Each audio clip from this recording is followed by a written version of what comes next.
వచ్చే ఎన్నికల్లో తెలుగుదేశం పార్టీకి ఓట్లు వేస్తామని మత్స్యకార కులస్తులందరూ కర్నూలు తీర్మానించారు. కర్నూలు తెలుగుదేశం పార్టీ అభ్యర్థి టీజీ భరత్ ఆధ్వర్యంలో బెస్త కులస్తులందరితో ఆత్మీయ సమావేశం నిర్వహించారు. అనర్హత పేరుతో చాలా మందికి పింఛన్లు తొలగించడం బాధాకరమన్నారు. చిన్న సొంత ఇల్లు ఉన్న వారికి పింఛన్లు తొలగించాలని, దీంతో సామాన్య ప్రజలు తీవ్ర ఇబ్బందులు పడుతున్నారని తెలిపారు. ప్రజల కష్టాలు తీరాలంటే అందరూ తెలుగుదేశం పార్టీకి ఓట్లు వేసి గెలిపించాలని భరత్ కోరారు. బెస్త కుల నాయకులు మాట్లాడుతూ టీడీపీ అధికారంలో ఉన్నప్పుడు పనిముట్లను సబ్సిడీ రూపంలో ఇచ్చారని, వైసీపీ అధికారంలోకి వచ్చిన తర్వాత తమకు ఎలాంటి ప్రోత్సాహకం జరగలేదన్నారు. ఈ సందర్భంగా ఇతర పార్టీల నుంచి పెద్ద సంఖ్యలో బెస్త కులస్తులందరూ తెలుగుదేశం పార్టీలో చేరారు.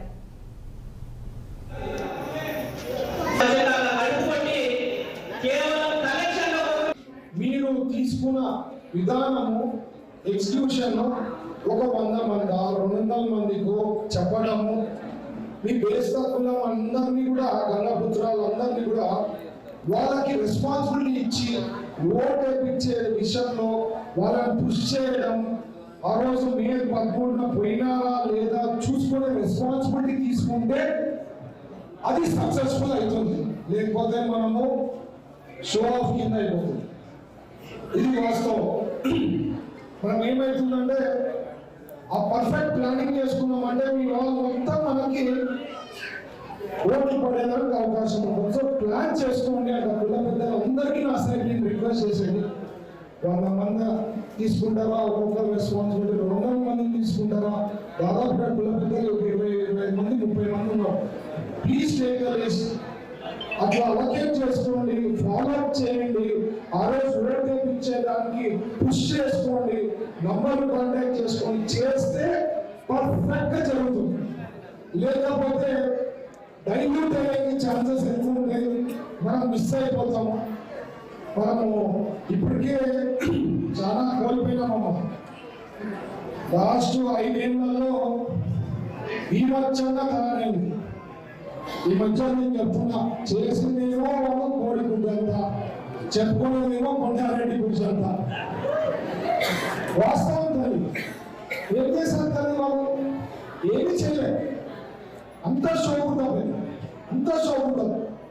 ఆ కొండారెడ్డికి లైటింగ్ చేయించింది పెద్ద సారు. వాళ్ళు ఆ లైటింగ్ అంతా చేసి పక్కన ఒక ఎల్ఈడి స్క్రీన్ పెట్టి అది చేస్తే మొత్తం కొండారెడ్డి గురించినే మేము కట్టించినాం అనే ఫీలింగ్ మాట్లాడతారు. వాళ్ళే కట్టించినాము 5 ఏళ్లలో. మేము కొండారెడ్డిని కూర్చుని మేమే ఫౌండేషన్ చేసి అక్కడ కొండారెడ్డి గురించి పెడతామనే కాన్సెప్ట్ లో పోతారు. అమాయక ప్రజలు కొంతమందికి ఏమంటే నమ్మకం నమ్మేస్తారు. కొంతమంది ఓల్డ్లో ఈ కొండారెడ్డి గురించి మేము 5 ఏళ్ళలో చేసినాం, వైఎస్ఆర్సీపీ గవర్నమెంట్ లో వచ్చిందంటే కూడా నమ్మేవాళ్ళు ఉన్నారు కొంతమంది.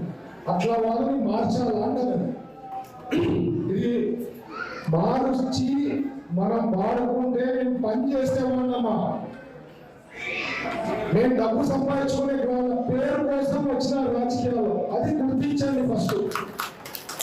మిగతా వాళ్ళు క్యాష్ బ్యాక్స్, వాళ్ళ బ్యాంక్ అకౌంట్స్, ల్యాండ్ బ్యాంక్ పెంచుకునే దాంట్లో వాళ్ళు ఉంటారు. వాళ్ళకి మాకి చాలా వ్యత్యాసం ఉంటుంది. సో మీ ఓటర్లు సరిగ్గా వాడుకోకుండా పొరపాటు చేస్తే చాలా తీవ్రంగా నష్టపోతామమ్మా చెప్తున్నాను. ఇప్పటికే నేను భరోసా యాత్ర పోయినప్పుడు ఇంటింటికి పోతున్నా. ఎంత మందికి పెన్షన్లు తీసేసినా తెలుసా? లెక్కలేనంత మందికి పెన్షన్లు తీసేశారు. వాళ్ళు ఊరికే చెప్తారా? అసలు ఒక ఆమె నిన్న చెప్పింది, ఏమన్నా పెన్షన్ తీసినారు, ఇల్లు ఉంది కాబట్టి నాకు ఏదో పెన్షన్ తీసినారు. మరి ఇల్లు లేకుండా రోడ్డు మీద ఉన్న వాళ్ళంటే వాళ్ళే అడగాల్సింది, మా దగ్గర ఎందుకు వస్తారని అడుగుతుంది. కరెక్టే కదా ఆమె చెప్పింది. పోనీ ఇల్లుండి సూపర్ ఉండి కారు ఉందంటే అట్లా కాదు. పాపం వాళ్ళు కొడుకులు లేరు, ఆయన ఒకటే ఉంది, సహాయ సహకారాలు లేవు గవర్నమెంట్ నుంచి, లేకపోతే పడుకుంటాం. అట్లా లెక్కలేనంత మంది తల్లి ఫిజికల్లీ ఛాలెంజ్, వాళ్ళ ప్రాబ్లమ్స్ లో ఉంటారు, మాట్లాడలేరు. అట్లా వాళ్ళకి పెన్షన్లు పడతాయి. విపరీతం. ఎక్కడన్నా పోయిన పెన్షన్ కార్డులో హైయెస్ట్ ఉంటున్నా. ఇంకోటి, ఈ కాలువ క్లీనింగ్ ఉండవు, నీళ్లు సరిగ్గా రావు, రోడ్లు కొన్ని చోట్ల అసలు ఘోరాతి ఘోరం ఉంది, చెప్పినా ఏం చేయలేదు. ఎలక్ట్రికల్ షార్ట్ సర్క్యూట్, ఇవి ప్రాబ్లమ్స్. ఇవన్నీ ఫండమెంటల్స్ కదమ్మా, మినిమం థింగ్స్ కదా చేయాల్సింది. గవర్నమెంట్ ఏం చేసింది? ప్రాపర్టీ ట్యాక్స్ పెంచేసింది 5 ఏళ్లలో. ఎంతున్నది అది? కరెంట్ ఛార్జీలు ఎంతున్నా ముందు, ఇప్పుడు ఎంత వస్తుంది కరెంట్ బిల్లు? ఏమన్నా రెక్టిఫై చేశారా? పర్ఫెక్ట్ చేశారా? ఏమన్నా పర్ఫెక్ట్ గా ప్లాన్ చేసి షార్ట్ సర్క్యూట్ లేకుండా ఏమన్నా చేయాలా? అది లేదు.